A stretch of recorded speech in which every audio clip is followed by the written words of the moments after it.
کہ یہ اللہ کی طرف سے انسانوں کے لیے آخری خطاب ہے۔ تو 2 گھنٹے کا خطاب بہت طویل خطاب ہوتا ہے۔ ذالک الکتاب لا ریب فیہ، اور اللہ نہ بھولتا ہے، اس میں ہدایت کا ہر مضمون اس کتاب میں موجود ہی ہوگا۔ بسم اللہ الرحمن الرحیم۔ السلام علیکم دوستو، کیسے ہیں آپ؟ ٹھیک ہیں؟ خیریت سے؟ تعارف قرآن کے سلسلے میں تھوڑی بات چیت ہو رہی تھی، اور یہ بھی ہم نے بتایا ہے کہ یہ کوئی علماء کا سیشن نہیں ہے، یہ ینگسٹرز کے لیے، دوست احباب کے لیے۔ ہم بھی اتنے اہل علم نہیں ہیں، بس شیئر کر رہے ہیں ایک بات۔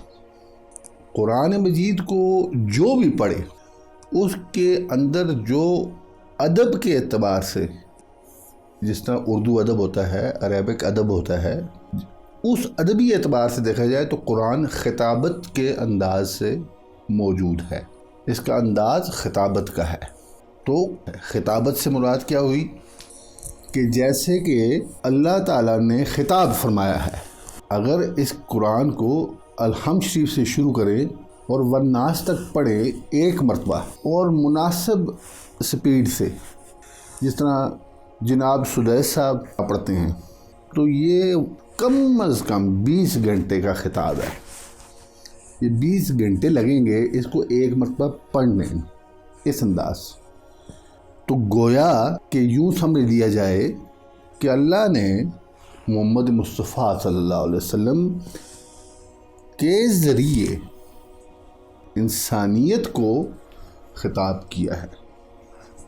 انسانوں کی تو ایسی کوئی شکل ہی نہیں ہے کہ ان کے ساتھ ڈائریکٹ خدا بات کر سکے، لیکن محمد مصطفیٰ صلی اللہ علیہ وسلم اللہ کے برگزیدہ رسول اور پیغمبر ہیں۔ ان کے سینہ مبارک پر اللہ تعالیٰ نے یہ کلام نازل کیا۔ تو آپ یوں سمجھیں کہ یہ اللہ کی طرف سے انسانوں کے لیے آخری خطاب ہے۔ اگر سمجھ کر اس خطاب کو سنا جائے، مطلب سدیس صاحب پڑھ رہے ہوں اسی قرآن کو، اور ہم سن رہے ہوں، اور وہ مسلسل پڑھتے رہے، اور ہمیں یہ پتہ ہو کہ یہ خطبہ ہے جو اللہ نے دیا تھا 23 سالوں میں آہستہ آہستہ کر کے، تو جو اکٹھا ہوا ہے خطبہ، تو یہ خطبہ اللہ کی طرف سے ہے۔ اب اس کو سدیس صاحب اپنی زبان سے اسی خطبے کو پڑھ رہے ہیں اور ہم سن رہے ہیں، تو مطلب یہ خطاب ہم سن رہے ہیں، یہ ہمیں خطاب، ہم مخاطب ہیں۔ اب اس بات کو تھوڑا سا سمجھانے کے لیے میں یہ بتانا چاہوں گا آپ کو، بڑے بڑے علماء ہیں جس طرح طارق جمیل صاحب ہیں، 2 گھنٹے کا خطاب کرتے ہیں۔ تو 2 گھنٹے کا خطاب بہت طویل خطاب ہوتا ہے۔ جب وہ 2 گھنٹے کا خطاب وہ کریں یا کوئی بھی شخص کرے، تو خطاب جب ختم ہو جاتا ہے تو اس کو کچھ دن کا ٹائم بعد یہ خیال آتا ہے کہ یار یہ والی بات بھی بیان کرنی تھی، یہ میں بھول گیا۔ تو خطاب میں وہ جس چیز کو موضوع بنا کر چلے، اس موضوع کے ساتھ متعلقہ مکمل علم دینے میں اکثر خطا ہو جاتی ہے، وہ چاہے آدھے گھنٹے کا خطاب ہو یا 1 گھنٹے کا ہو۔ سارا علم تو آدمی بیان نہیں کر سکتا، کچھ رہ جاتا ہے، وہ بعد میں خیال آتا ہے۔ آپ سمجھ رہے ہیں؟ اب میں جب خطابت کی بات کر رہا ہوں تو اب آپ کو تھوڑا بہت سمجھ رہے ہیں کہ یہ آسان بات نہیں ہے۔ یہ اللہ کی کتاب، یہ کوئی معمولی کتاب نہیں ہے۔ یہ قرآن، اس کو اس اینگل سے دیکھیں کہ یہ اللہ نے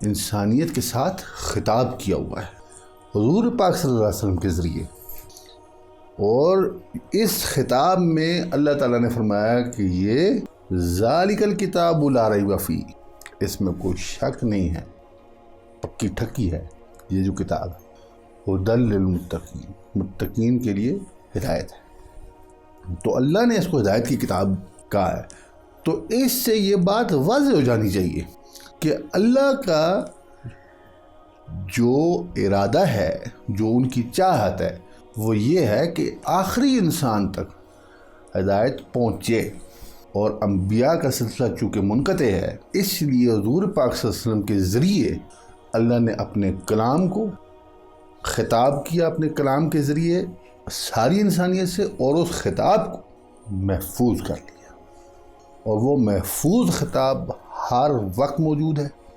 اس خطاب کو سننے کے لیے جب آپ بیٹھیں تو کم از کم 20 گھنٹے کا خطاب ہے، اور اللہ نہ بھولتا ہے، نہ وہ موضوع جس مضمون کو وہ لے کر چل رہے ہیں، نہ ہی اس میں کوئی ایسی چیز ہے جو وہ بیان کرنا چاہ رہے تھے اور وہ بھول گئے اور پھر دوبارہ کوئی بھیجنا پڑے۔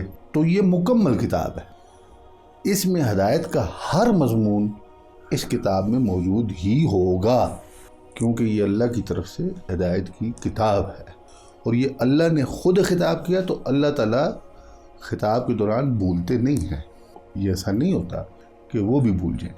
ٹھیک ہوگی بات؟ انشاءاللہ اس سے بات آگے نیکسٹ ویڈیو میں بات کریں گے۔ جزاک اللہ، بہت بہت شکریہ۔ السلام علیکم ورحمۃ اللہ وبرکاتہ۔